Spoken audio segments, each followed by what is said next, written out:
Hi students, welcome to week 11, chapter 6. This week we are going into more self-awareness. We're really diving deep into our internal thoughts and feelings and what's really the driving force behind our behavior. So I wanted to present a very quick video to tackle some of the concepts that you're going to be looking at this week.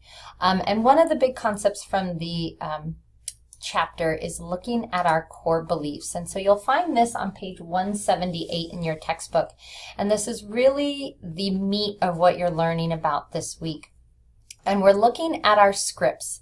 So if you think about the way we behave and the way we process information, the way we react to things, it's really a script that we live our life by. And these scripts are really determined by our internal core beliefs. And these core beliefs are what drives our emotions and our thoughts and our behaviors.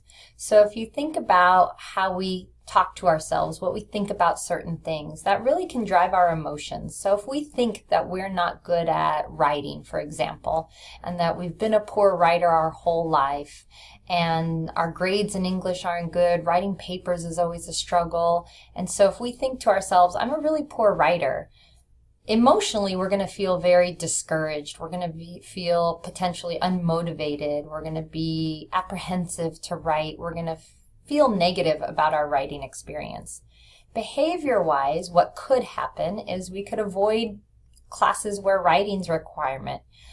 We could avoid writing papers. We might procrastinate when it comes to writing papers. That's one example of how somebody their script could look like in terms of their belief about their abilities, especially with writing. So if you think about this diagram again in terms of our core beliefs being at the center, the most inner feelings or the most inner beliefs about ourselves, the world, and others.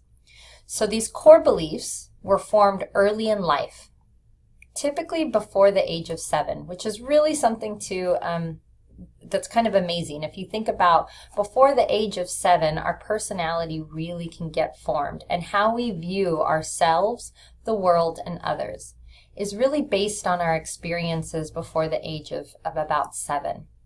I don't know about you, but I can't remember some of these early experiences, but these are very pivotal moments that really shaped how I view myself and the world and others. And so based on those experiences, I have developed a script that really drives my emotions and my thoughts and my behaviors. And so the more self-awareness we can get to what is within those core beliefs, the more we can make corrections, especially in areas where we're having challenges and that we find that these habits are really not conducive to our success.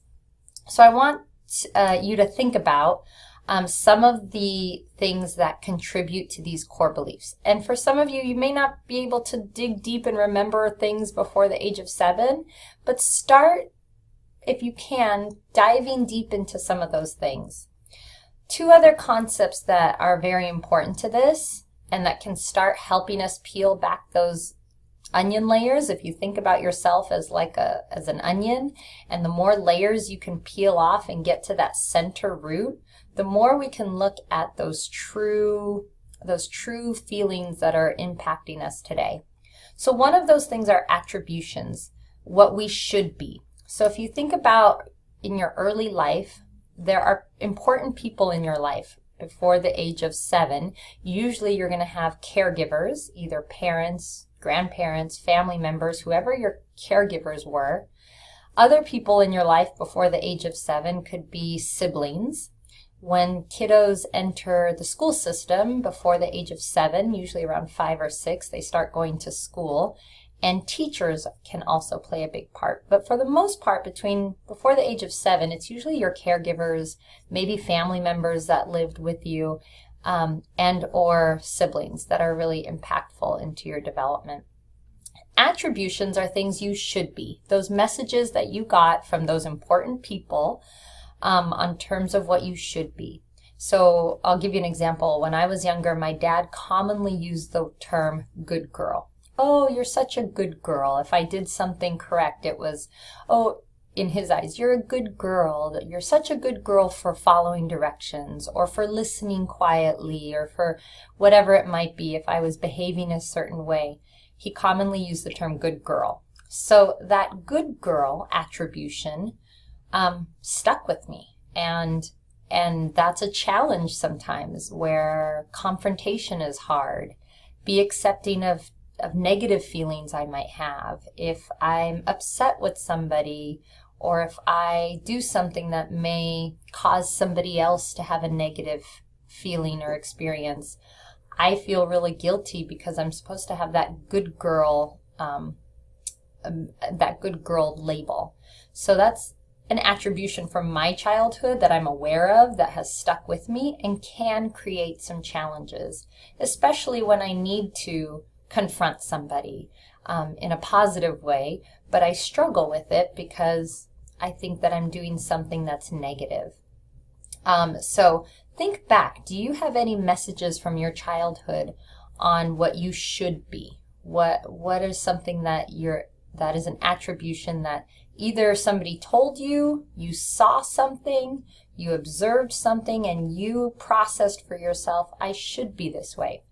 For many of us, and I remember for this assignment, for an assignment that we did a few weeks back, many students, especially in this class, thought that they should have the answers to everything, that it's hard to ask for help, that if they ask for help, somehow that's a sign of weakness, that they should be able to handle all these challenges and know everything, and that asking for questions is not a positive quality. So where did that message come from?